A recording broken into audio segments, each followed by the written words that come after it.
Hi everyone, welcome to Three Cups Full. Come sip with us For free-flowing conversations about life. Love. and everything in between. All right, so welcome to our seventh episode. Yes, seventh na. Wow, Grabe, ang bilis. nakaka-seven. Yeah, nakaka-seven na tayo. So today, our topic will be living or moving overseas. Naisip ko tong topic na to kasi obviously, the three of us, we are all living abroad. And also, with everything that's happening back in the Philippines, parang super daming tao na nagko-consider to really move abroad, di ba? Mm. Totoo More than yan. ever. Mm-mm. Yeah. So, naisip ko tong topic na to. Mm. Oo nga, no? Actually, hindi naman kaila sa ating lahat na super daming OFWs all over the world. Kahit saan atang country, merong Pilipino at meron kang Pilipino na makikita. So, it's a very timely topic. Either OFW ka or meron kang kapamilya or kaibigan na OFW. Diba? Yeah, that's true. Parang wala nga yatang Pinoy na walang kamag-anak overseas eh. Exactly. Yeah. Mm-mm.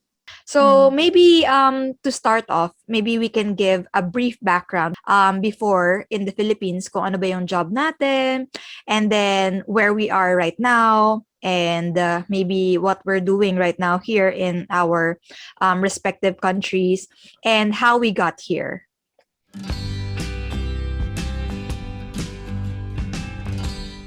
I'm an English teacher by profession. Actually, secondary ed yung major ko. And initially I was an English teacher in Xavier School. Stayed there for 2 years. Pero kasi since I wanted to be financially stable, I shifted to a different career which is marketing. So from teaching to marketing. Pero with my 2 years in marketing, I really realized na my calling is teaching. But at the same time, since I want the best for my family, I know I couldn't go back to teaching in the Philippines kasi we all know naman that teachers are, well, sadly, unfortunately, teachers are not that well compensated sa Pilipinas. So I tried my luck. I applied to different jobs abroad. Actually, nag-apply ako sa Japan, China, ano pa yung isa? Singapore. Yan, yun yung mga in-applyan kong mga trabaho. And fortunately, I was able to get a job offer sa Japan. I was able to get employed through an agency sa Philippines as an English teacher. So, half-half ako ng hybrid eh. So, it's language teacher on the side and then high school English teacher naman some other days. So yun, it was a big shift ulit from marketing to teaching kasi sobrang magkaiba. Pero when I started teaching again, I knew I was in my element ulit. Kasi parang the classroom is my natural habitat. Sobrang hindi ko kailangan i-second guess yung sarili ko. So I was really lucky to be able to do something that I really want for a job. Nice. Kayo? Ako naman, I'm currently based here in New Zealand and I've been living here for already about 3 years na. So yun, but before going here, my career in the Philippines was actually similar, very similar to Nessie. I am actually an English major and I taught in Xavier School for 2 years as a high school English teacher. And then I shifted to the marketing industry sa pharmaceutical company. Pero unlike Nessie, after staying 2 years ba? 2 years sa pharmaceutical. Mga 2 years, yeah. Nessie kasi went back to teaching. But for myself, I went to a different pharmaceutical company and continued my marketing path. So yun, and then I got married and fortunately my husband was offered a position here in New Zealand. So syempre kasama ako doon and I was also granted the work visa. So after getting married, we flew to New Zealand. Pero pagdating dito, it was a complete different path for me kasi I was not able to practice teaching kasi in order to do that, kailangan kong mag-aral.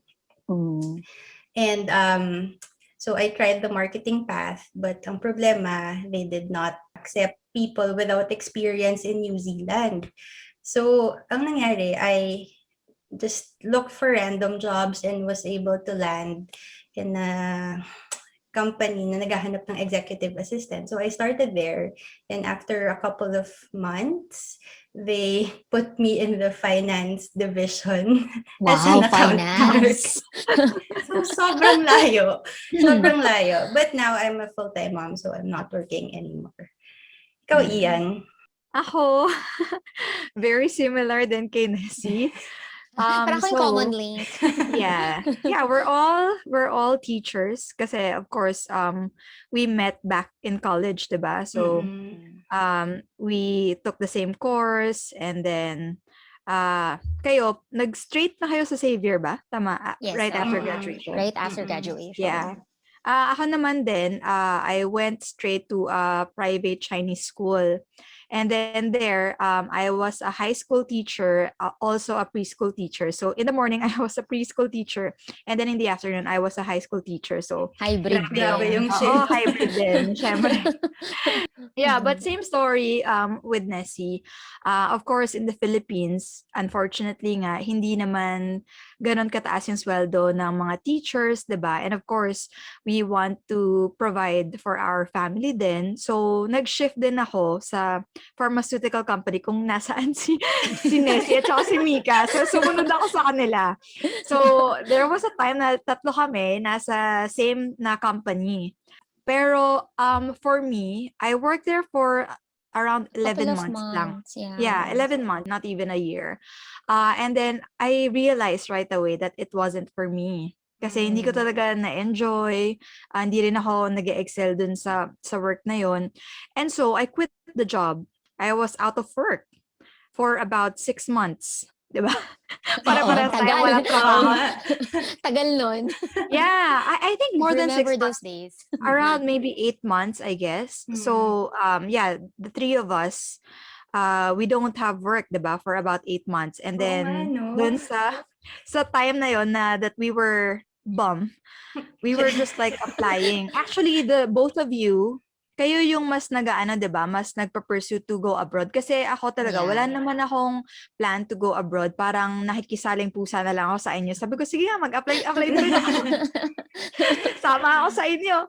Ganon. And then, yeah, one day, naka-receive din tayo ng call from Japan, interview, ganon. Same agency with Nessie. So, same kami ng employer ni Nessie. We went here in Japan, same time, 2015. And Yeah. I've been living here in Japan for about 6 years now. In Japan, at first, I was a language teacher. After that, I went to being a preschool teacher. Yun ang Which you really story. love. Yeah. That's my element naman din. Oo. Pero grabe, no? Parang kahapon lang when we decided to go abroad, when we hopped on a plane to change our lives. Charot, change our lives. True. Pero the big question is why? Why did you decide to move abroad, 'di ba? I mean, it's scary, it's daunting, living away from your family, being with people with different cultures, language barrier, and all that. So why did you decide to move abroad?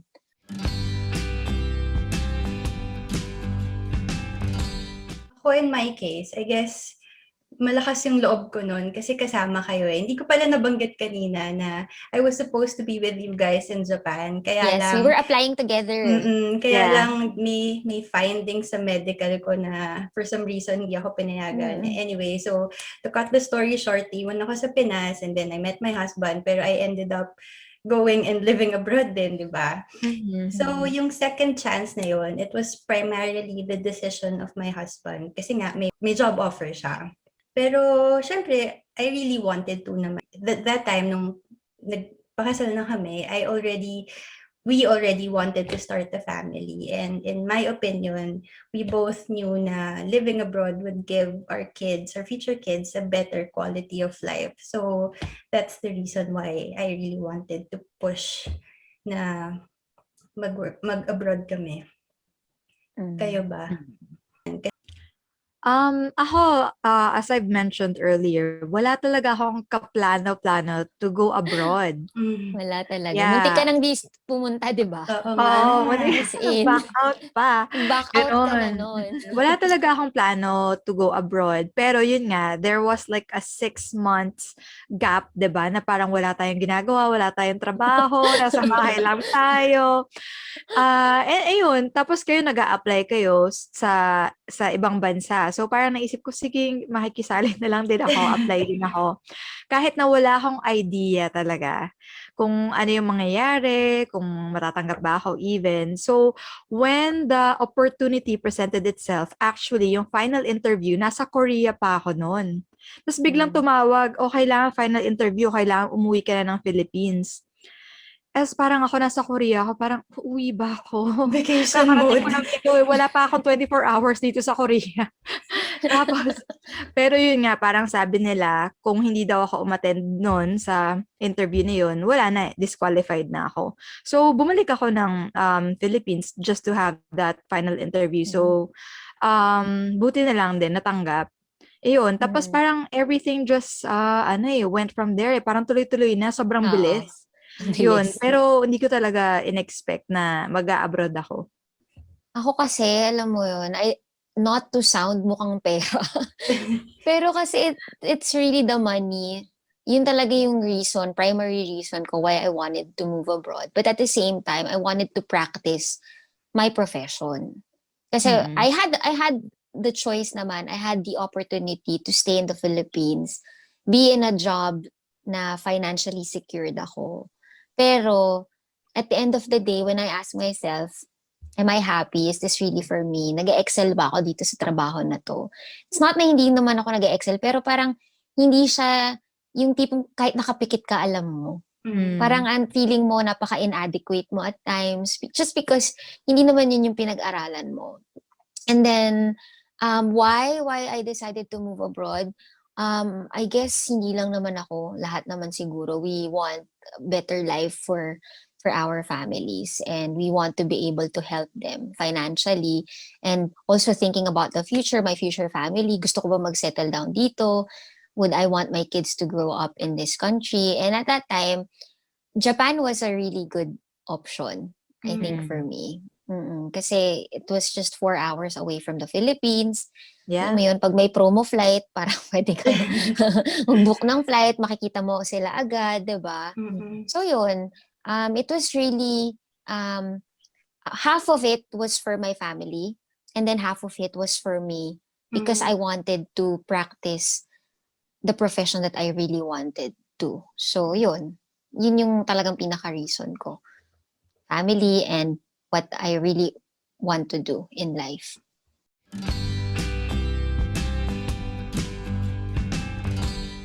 Grabe, no? It really takes courage for a person to decide like that. Parang it takes courage for you to leave your job, di ba?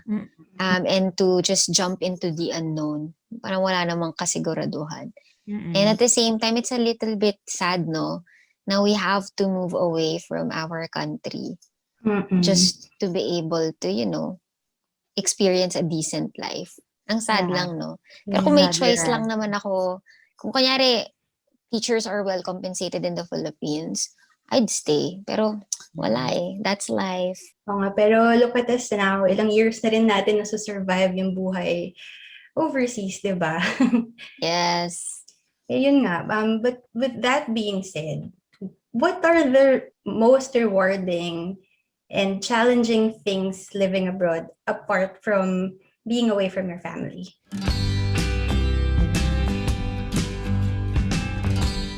Ang hirap, no? Kasi yung being away from your family, parang yun yung isa sa challenge talaga pinakamahirap eh. eh. Oo. For me, the most rewarding is having that peace and then being independent financially, physically, emotionally, everything. Yan. Kasi parang, I don't know, if it's just me, pero pag sa Philippines, parang ang daming ganap. Parang alam mo yun, ang daming nagyayaya sa'yo, ang daming kailangan i-keep up, parang ang dami talagang ganap.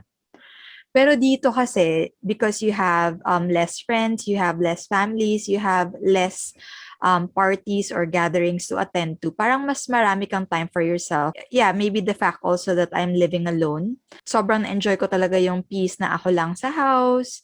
And also, yeah, the freedom and yung pagiging independent. So I think, yeah, that's the most rewarding. I think naman the most challenging na, at times I feel lonely. Kasi nga ako lang. At the end of the day, pag sobrang pagod na pagod ka, you come to an empty house na parang nobody's there to greet you, nobody's there to make kwento na parang, how was your day? Parang ikaw lang. Yeah, it becomes lonely. Of course, hindi naman parating lonely kasi parang nasanay ka na rin naman, ganyan. Pero there are days na it will hit you na parang, ay, grabe. Especially pag may sakit ka. Walang magluluto for you, walang gagawa ng house chores for you. You really have to get up kahit masama yung pakiramdam mo. You have to really do things on your own. Yun. Nobody's looking after you, I guess. So sad. Yun. Well, syempre, apart from the financial rewards of working abroad, I think for me, yung sa akin medyo philosophical, charot. Parang, to me, it's really rewarding when you get recognized sa trabaho mo.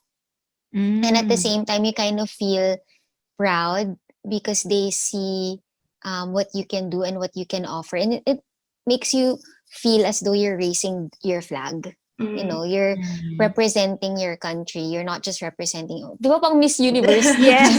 Diba? Catriona Gray.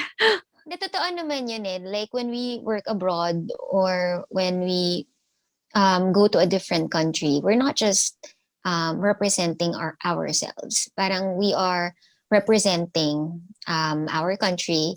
Syempre, for the foreigners or the people that you meet in that country, baka ikaw yung first or second or third na Pilipino na kilala nila or friend nila. And they would, associate you to other Filipinos. Ganito pala yung mga Pilipino. Magagaling naman pala yung mga Pilipino. So for me, it's really rewarding when you get recognized sa work. They get to recognize na yung mga Pilipino magagaling rin pala. And nakaka-proud. Nakaka-proud yun. Diba? What is the most difficult thing apart from being away from your family? Siguro sa akin yung language barrier. Hirap talaga. Oo. Kasi sa Japan kasi, English is a foreign language to them. So, hindi naman lahat talaga magaling mag-English. So, grabe, sobrang struggle talaga yung pagpunta sa ospital. Pag may sakit ka or whenever I feel sick, parang mas gustuin ko na lang na, sa bahay na lang ako. Parang ba explain sa doktor yung nararamdaman? Parang hirap, struggle. Ano ba? Or pag may dumating na mail. Google Translate. Tax ba to? Bayarin ba to? So, yun, sobrang hirap. I mean, ang hirap pag hindi mo sila kayang kausapin. Ang hirap pag hindi mo sila maintindihan. Parang hi ka na, hi, yes na lang. Oo. Hindi mo ma-express yung sarili mo. Parang, baka ma-offend ko siya, ganon. Pero I'm just very lucky kasi na yung mga Hapon naman, they're very nice. They're very polite. They're very helpful. So, hindi naman siya ganon kahirap. Pero yun nga, for me, apart from being away from my family, the language barrier is what makes it difficult. Kasi nga, di talaga ako ang dal-dal-dal-dal ko. Pero syempre, pag hindi ko na alam yung sasabihin ko, parang, quiet ka na lang. Buti na lang yung husband ko, kahit pa paano, marunong talaga siya mag-Japanese. So, sige, ikaw na. Ayun, ikaw, Mix. Buti na lang English sila dyan. Yeah. Oo nga eh. Yung accent lang, medyo nakakaloka. Ibang-iba eh. Ako naman, rewarding. Siguro, yung pinaka-quality of life na lang. Kasi, dito sa New Zealand, totoo, ang taas talaga ng cost of living. Pero at least, well-compensated ka naman. And, taas din kasi ng tax. Pero makikita mo kung saan napupunta kasi libre yung healthcare. Isipin mo, when I gave birth, wala akong nilabas na kahit wala. Everything Really? everything was Nice. free. To think na C-section pa ako and na NICU si Fins. Kasi muntik na ako manganak sa Pilipinas eh. Nung nag-advance kami ng presyo, parang abutin kami ng millions just to give birth. Pero dito, wala akong binayad. So, okay din. And also, education for your kids, free din. And convenient yung public transport. Maraming scenery na magaganda. Hindi polluted yung environment. So, I guess if you really want to start a family, parang ito yung perks of living abroad. Talagang, these are the things that you won't be able to experience in the Philippines, sadly. Pero challenges, well, apart from being away from your family and syempre, ang layo ng New Zealand, so talagang mahal yung flights para makita sila, di ba? Contrary to popular belief, being an OFW or living abroad is not always glittery, di ba? Yeah, exactly. Kasi like in my experience, in terms of job hunting, it was a challenge for me kasi nga, if I want to teach, I have to study. So gastos yun. And it's so expensive. But if I want to pursue marketing, I need to gain New Zealand experience. So iniisip ko, paano ko mahahagay ng experience? Eh wala naman may gustong mag-hire for someone na wala namang New Zealand experience. So it was so challenging kasi I had to swallow my pride and get a job na below, hindi man below, parang na iba dun sa in-expect kong makukuha kong job dito. Yeah. So yun, and one thing that I learned about living abroad, if you really want to survive, huwag kang maging mapili or maarte sa job. Dapat Yes. tatanggapin mo. Amen. Kasi kahit ano naman yan, parang they will pay you well. And I mean, pantay-pantay yung tingin sa iyo dito eh. Kahit anong trabaho mo. Hindi kagaya sa Philippines na sadly kapag parang binibelittle ka kapag yung profession Nakinanggap mo. eh. Oo. Yeah. Tsaka yung pay rin, it's really very different. So yun lang. Totoo Yeah. yun, no? Totoo nga yung sinabi mo, Mica. At some point, when you live abroad, you have to throw your ego. Yes. Diba? When you job hunt kasi sa Pilipinas, parang mas madali, diba? Mas madali na makakuha ng job in line to what you're doing. And it's so much easier, you know, to get an interview, ganyan. Pero pag nasa ibang bansa ka, grabe, ang dami mo kasing competition. You're not only Yeah. competing against other Filipinos, you're competing against other people of different nationalities. Diba? So parang, grabe, parang rejection, makakatanggap ka talaga ng rejections. Totoo. Lots of rejections. So you really have to throw your ego and accept that. Yeah, I just want to ask a follow-up question in relation to what Mica said, no? Kasi yun nga, parang pag kunwari nasa Philippines ka, sometimes nag-glamorize yung living Yes. abroad eh. 'Di ba? Parang pag naisip nila pag nasa abroad ka, wow, ang ginhawa na ng life mo, which Dami I mong think pera. naman to a point, medyo totoo naman kasi yun nga, the quality of life is better. Well, siguro depends din kung anong country. Pero ano ba yung tingin niyo mga myth about living abroad? Na parang feeling nyo nag-glamorize lang. Parang Ano ba? paminsan kasi na-over-romanticize, diba? Like living Yeah. independently, ganyan. I think one of the greatest myths sa mga OFWs is sobrang daming pera ng mga OFWs. I think parang yun yung common misconception na when you work abroad, dami mong pera. Well, it's true. Mas malaki naman talaga yung take home mo as an OFW compared to being or working in the Philippines. Pero sabi nga ni Mica, nabanggit niya kanina, isa sa mga hindi alam ng mga tao is that ang laki ng tax na binabayaran natin. So since you're living in, let's say, a first world country, pang first world country din yung taxes mo. Yeah. Diba? Yung taxes mo, yung pensions mo, Lahat. diba? Ang laki. So when you kind of like break it down, parang yung bottom line mo, hindi rin naman siya ganun kalaki. But yun nga, ang maganda lang doon, you get to see where your taxes are going. And Mm-mm. napapakinabangan mo yung Mm-mm. taxes na binabayad mo. Yun nga, pag nagkasakit ka, or pag nag-retire ka, makita mo naman kung saan napupunta yung pera mo. Pero yun, hindi lahat.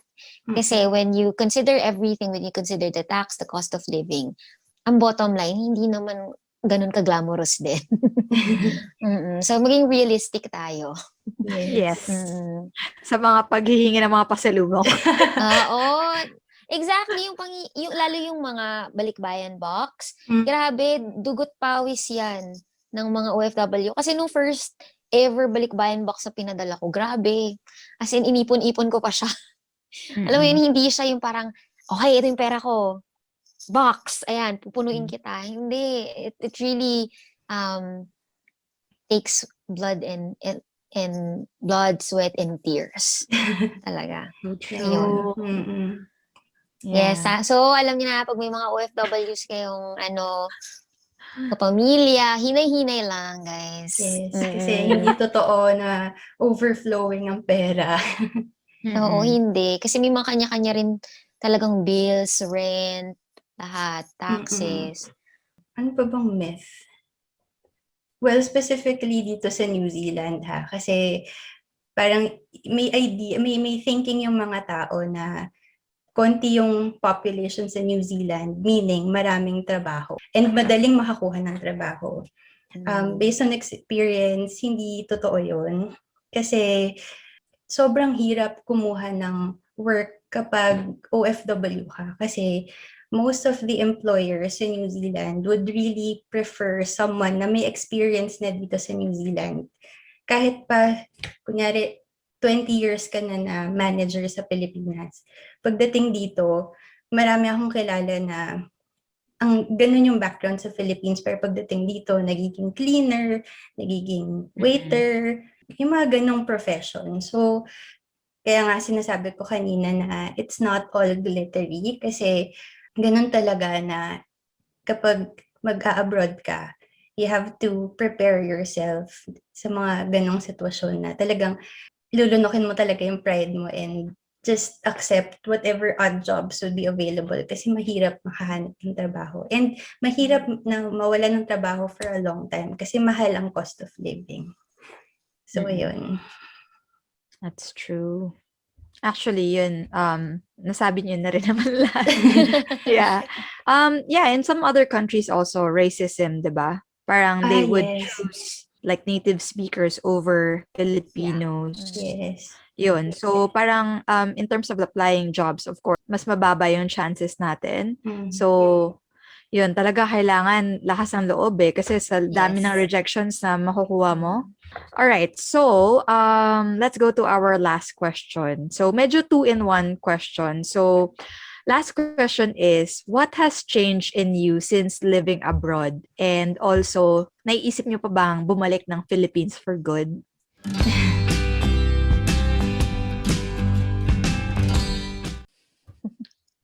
It's a hard question. Actually.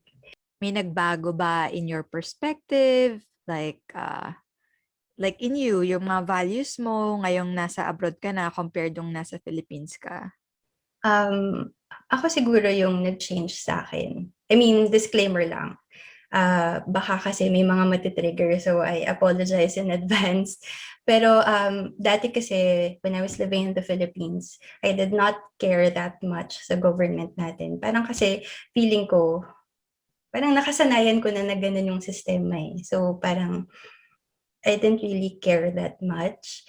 Pero now that I experience living in a first world country, I started to become more critical of the government. Kasi I saw dito sa country na to na kaya naman to work harmoniously parang the people and the government to make the country a better place to live in. Pero when I read the news sa Philippines, parang I get so frustrated and angry at the same time kasi bakit ganun yung governance? And it's just so sad na very talented Filipinos really opt to just go overseas just to look for a better life. parang nakakapanghinayang kasi ang ganda ng Philippines eh. We have so many resources, we have talented people, we have very smart people. Pero why can't we make the Philippines like a great country? Eh, magagaling naman yung mga tao doon. So, kasi it all boils down to the leaders that we have. Kasi if Yeah. they really care about the country, parang they will lead it in a way na talagang uunlad tayo. I mean, especially now during the pandemic, 'di ba nakikita niyo naman sa news kung paano hinandle ng Prime Minister ng New Zealand in Yeah. case. Galing. And sobrang galing. And nung nababasa ko yung news sa Pilipinas, parang, what? Bakit ganyan? Parang I can't help but feel very frustrated. Kasi syempre, alam ko, I mean, nandun yung pamilya ko. Nandun yung the people that I love are still there and sila yung affected with that kind of governance. So talagang nakakagalit, nakaka-frustrate and yun lang. So I guess, yun nga, yun na bago sa akin when I started living abroad is my perspective sa government ng Pilipinas. Ayun. Oo. Actually, when I joined Harvard International back in 2017, that's one of the points that I've raised dun sa mga nasa panel. Parang sinabi ko, paano yun? Like almost all the professionals back in the Philippines, they move abroad. So parang nagkakaroon talaga ng scarcity ng professionals sa Brain Philippines. drain. And parang in totality, sobrang naapektuhan din yung quality of life, 'di ba? Kasi kung lahat ng magagaling na teachers, lahat ng magagaling na mga doctors, they move abroad kasi nga nabibigyan sila ng better salary eh. So yun. Pero parang sinagot sa akin ng one of the professors there, parang sinabi nila that that's something that the government can control kasi it's connected sa 'di ba, sa will and freedom ng tao. Yeah. Pero sobrang nakakasad nga, 'di ba? Dahil nga sa government, kung paano pagpapalakad, nakakasad kasi sobrang naapektuhan lahat ng Filipinos. I mean, I don't completely blame the government naman. Pero I believe lang na they play a huge part dun sa pag-alis ng mga Pilipino and brain drain in the Philippines. Yun. Yeah. So, sorry sa mga na-trigger ko, pero yun talaga yung opinion Sad ko. reality. Mm-mm. Yeah. Pero Mica, would you ever or are you still thinking about settling down for good in the Philippines? Nga Or pala. hindi mo nakikita mo na pa rin ba yung sarili mo going back? Honestly, no. No. I mean, as much as I miss the Philippines, as much as I want to see my family, I still have to think of the future of my kid. Kasi I grew up there and I know how it is to live in the Philippines. And meron na akong point of comparison and I know na he can have a better life when we settle in a different country. Kayo ba? I guess nag-shift yung perspective ko or I changed my view about work in general. Kasi parang when you're in the Philippines, grabe yung disparity, no? Disparity ng mga trabaho, disparity ng salary. And kalungkot na may mga taong mamaliitin yung work ng ibang tao. Ayun. 'Di ba? Just because this job doesn't really pay much compared to other jobs. Pero pag iisipin mo naman, yung same effort, yung same amount of hard work, pareho lang naman. Pareho lang naman silang, alam mo yun, nag-work hard. Pero ang layo nung gap nung salaries nila. But when I moved to Japan, alam mo yun, parang nawala yun lahat. Nawala yun. Kasi parang dito, siguro in other countries din, parang kahit anong trabaho mo, blue-collar job, white-collar job, basta masipag ka, you'll have a decent life. Yeah. 'Di ba? And there's no reason for you to belittle other people. Kasi you're all equals. Yeah. You're all equally compensated. You'll get what you deserve. So yun, parang nag-shift yung perspective ko doon na parang as long as you work hard, no matter what job you get or no matter what you do, you'll get rewarded. And yun nga, ang sad nga lang na hindi ganun sa Philippines. Mhm. Mm-mm. 'Di ba? And would I ever consider settling down in the Philippines? Siguro pag matanda na ako. Tapos sobrang dami ko ng pera. Pag-retire ka na. Oo nga, Oo, no? pag sa limpak-limpak na yung yung salapi ko, I'd go back. Millionaire na. Oo, when I don't have to worry about going to work, when I don't have to worry about the traffic, I'll just buy a house somewhere away from the hustle and bustle of Manila, alam mo yun, Mm-mm.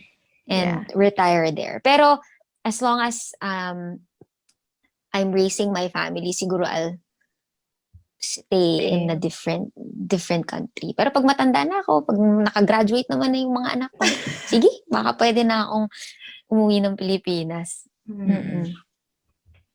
Ikaw, Ian. Ako naman, just to maybe give a different angle kasi si Mica, she talked about government and ikaw sa workplace. Siguro ako, I'll just give like a more introspective perspective naman. So ako, something that changed in me is yung sense of discipline ko at saka yung pagiging decisive. Kasi back in the Philippines, of course, I live with my family and I rely on them so much in terms of decision making.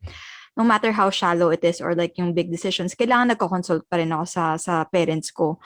But here, when I started living alone, independently, na-develop ko yung sense of pagiging decisive kasi I don't have anybody to ask na. I just make up my own decision. So, kung ano man yung consequence, whether it's good or bad, I have to deal with it. And then yung isa din, sense of discipline. Kasi yun nga, when you're living alone, nobody's going to tell you what to do. So parang ikaw, dapat responsible ka sa life mo. Like, kung ano yung kinakain mo. Kasi nobody's going to tell you like, stop eating junk foods or like, stop staying up so late. Parang ikaw, responsibilidad mo talaga yung life mo. So, kailangan you really have to know what's good for you. And you have to know kung ano yung mga bagay na hindi nakakabuti sa'yo. And yun, gagawin mo talaga yun because nobody's looking after you. Nobody's there to stop you to do the wrong things eh. So, yun. So, dyan ka na ba for good or wikang Pilipinas? Actually, it's so hard to tell kasi I feel like it depends also sa mga mangyayari in the near future. Like, I feel like mag-change pa yung life ko. But honestly, I don't see myself settling in Japan for good. But it's too early to tell. Pero yun lang yung nararamdaman ko right now. I'm looking forward to moving somewhere na English speaking lahat. Para na maintindihan ko na. Para di na ako maloka kapag pupunta ako ng doktor. Ano ba yung sinasabi niya? Ayun. Yun, ang babaw pero sobrang hirap din kasi kapag hindi English. Yun, yun lang.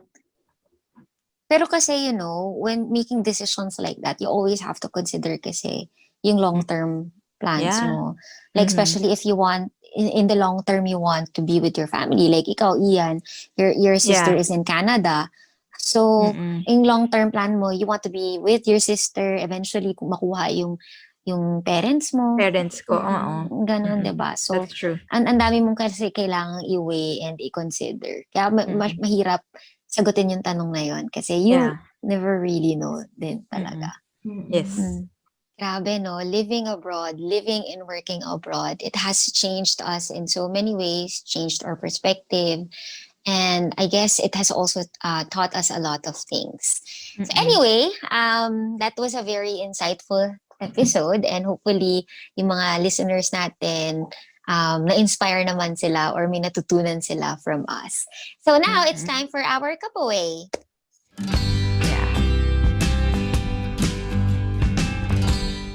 So for my cup away, I realized that living in a foreign country is not as easy as you may think. Kaya talagang my hope and desire to come home to a better version of the Philippines has never been this strong. Kasi nga, sa totoo lang, ang ganda-ganda naman talaga ng Pilipinas and ang galing-galing ng mga Pilipino. So, sayang naman kasi ibang country pa yung nakikinabang sa ating mga Pinoy. So, ayun. Ako naman, yeah, moving abroad is really a big decision. So before you make that decision, really consider a lot of things and research a lot about that country, about the culture, even the language. Again, it's a leap of faith. So, Yes. hindi mo malalaman unless you try. But personally, if you're thinking to moving abroad, I'll encourage you. Like, go for it. Kasi marami kang matututunan. Kung eventually gusto mo umuwi ng Philippines, at least you don't have a doubt na, oh, natry ko naman. So, yeah. If you're looking for a sign, ito na yun. Yeah. Yes. Yeah. Ako naman, my away from today's episode, or if you want to live abroad, you have to be ready. Okay? Ready physically, emotionally, mentally. And you also have to ready yourself for rejections. Yun nga, sabi ni Mica, working abroad is not as glittery as it sounds. Mahirap siya kasi wala ka sa baluarte mo. And at the same time, you have to be open sa opportunities, open to new experiences, open to new learnings, open to new culture. So you have to be able to absorb all of those when you want to live abroad. Hindi pwede yung, ay ito lang yung gusto ko eh. Ito lang yung naiintindihan ko. So stick lang ako sa ganito. So since wala ka sa teritoryo mo, mag-adjust ka. Adjust din. Yes. So be ready and be open. Yun. Yeah, that's very important yung to learn to adapt. Yeah. Hindi sila mag-a-adjust sa'yo, girl. Yes. Ikaw ang mag-a-adjust para sa kanila. Yeah. So yeah, that's it for our episode for today. I hope na if you're thinking about moving abroad, this kind of like enlightened you a little bit kung paano ba talaga to live abroad. And yeah, do your research. And sabi nga ni Mica, it's not gonna be a walk in the park. So you really have to be really, really ready in all aspects of your life. So yeah, thank you so much for joining us today. And we hope that you can join us again next Saturday, 6 p.m. And if you found this video very useful, please don't forget to like this video and subscribe to our channel. Yes, and if you have anything you'd like to share, your own OFW stories, please feel free to comment down below. We'd like to hear from you. So yeah, come sit with us again. For free-flowing conversations about life, love, and everything in between. Bye. Bye.